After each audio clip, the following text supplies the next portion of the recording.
আসসালামু আলাইকুম, hello everyone, welcome to my channel. দেশ এবং দেশের বাহির থেকে যারা আমার এই ভিডিওটি দেখছেন তাদের জানাই আন্তরিক শুভেচ্ছা।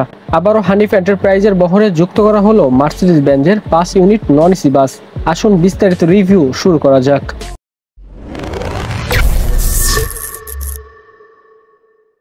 আবারও হানিফ এন্টারপ্রাইজের বহরে যুক্ত হলো ব্র্যান্ড নিউ মার্সিডিজ বেঞ্জের 5 ইউনিট নন এসি বাস। তবে কিছুদিনের মধ্যে একই মডেলের আরও 15 থেকে 20 ইউনিট বাস যুক্ত করা হবে হানিফ এন্টারপ্রাইজের বহরে, এবং তাছাড়া তাদের বহরে যুক্ত হতে চলেছে এসি 2 ইউনিট মার্সিডিজ বেঞ্জের বাস। আপনারা কি জানেন হানিফ এন্টারপ্রাইজের বহরে এত নন এসি বাস যুক্ত করার কারণ কি? হানিফ এন্টারপ্রাইজ বাংলাদেশের একমাত্র বাস কোম্পানি যারা কিনা নন এসি বাস দিয়ে লাভ করে থাকেন এবং এসি বাস দিয়ে লস গুনে থাকে। বাংলাদেশের অন্যান্য বাস কোম্পানিগুলো নন এসি বাস দিয়ে লস করে থাকলেও এসি বাস দিয়ে তারা লাভ করে থাকছেন, সেখানে হানিফ এন্টারপ্রাইজ সম্পূর্ণ উল্টো। তো আমরা ধারণা করছি যে এই কারণে হানিফ এন্টারপ্রাইজের বহরে নন এসি বাসগুলোই বেশি যুক্ত করা হচ্ছে। হানিফ এন্টারপ্রাইজের বহরে ইতিমধ্যে যে সকল বাস যুক্ত করা হয়েছে সামনের ফ্রন্টে আপনি লক্ষ্য করলে দেখতে পাবেন সুন্দর করে মার্সিডিজ বেঞ্জের নাম এবং লোগো দেওয়া আছে, এবং এই বাসটিতে যে হেডলাইটগুলো ব্যবহার করা হয়েছে সচরাচর স্লিপার কোচ বা এসি বাসগুলোতে যেই ধরনের হেডলাইটগুলো ব্যবহার করা হয়ে থাকে এই বাসগুলোতেও একই ধরনের হেডলাইট ব্যবহার করা হয়েছে।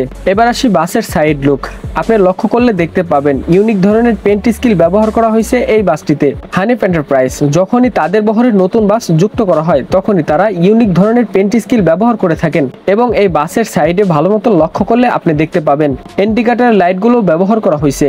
এবার আসি বাসের ব্যাক সাইডে লক্ষ্য করলে আপনি দেখতে পাবেন এখানে কিছু আনকমন ব্যাক লাইট ব্যবহার করা হয়েছে। আপনারা জানেন হানিফ এন্টারপ্রাইজের ব্যাক সাইডে ওবি মোটরস লেখা থাকে। হানিফ এন্টারপ্রাইজ ওবি মোটরস তাদের নিজস্ব ওয়ার্কশপ, এই কারণে তারা তাদের ওয়ার্কশপ থেকে বাসগুলোকে নির্মাণ করে থাকে। এই কারণে তাদের বাসের পিছনে তাদের ওয়ার্কশপের নাম লেখা থাকে, এবং ওবি মোটরস লেখার উপরে আপনি দেখতে পাবেন ছোট্ট একটি ক্যামেরা ব্যবহার করা হয়েছে এই বাসটিতে। এবার আসি বাসের ভিতরের দিক। ভিতরে প্রবেশ করলে আপনি দেখতে পাবেন বাসের ড্যাশবোর্ডের কাজ আগের বাসগুলোর মতন করেই করেছেন তারা, এখানে তেমন কোনো পার্থক্য নেই বলা যায়। এবার আসি বাসের ইন্টেরিয়র ডিজাইন।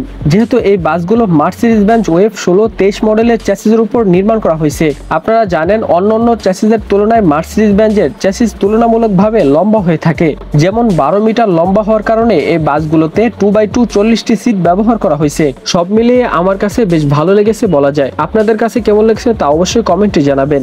ধন্যবাদ। এই ছিল হানিফ এন্টারপ্রাইজের বহরে যুক্ত হওয়া মার্সিডিজ বেঞ্জের বাসের রিভিউ। বিশেষ দ্রব্য ভিডিওতে থাকা যে সকল ফটোগুলা ব্যবহার করা হয়েছে এই ফটোগুলা ফেসবুক থেকে কালেক্ট করা। যারা এই ফটোগুলা তুলেছেন তাদের জানাই ফরিদপুর বাস ক্লাবের তরফ থেকে অসংখ্য ধন্যবাদ। আজকের ভিডিওটা এই পর্যন্তই। আমার ভিডিওগুলো যদি আপনার কাছে ভালো লেগে থাকে তাহলে অবশ্যই আমার চ্যানেলটি সাবস্ক্রাইব করুন এবং পরবর্তী নতুন ভিডিও আগে পেতে সাথে থাকা বেল আইকনটি বাজিয়ে দিবেন। আপনি যদি আমার এই ভিডিওটি ফেসবুক পেজ থেকে দেখে থাকেন তাহলে অবশ্যই আমার পেজটি ফলো দিয়ে রাখবেন। ধন্যবাদ। আজকের ভিডিওটা এই পর্যন্তই। পরবর্তী নতুন কোনো এক ভিডিও নিয়ে আপনাদের সাথে দেখা হবে। আল্লাহ হাফেজ।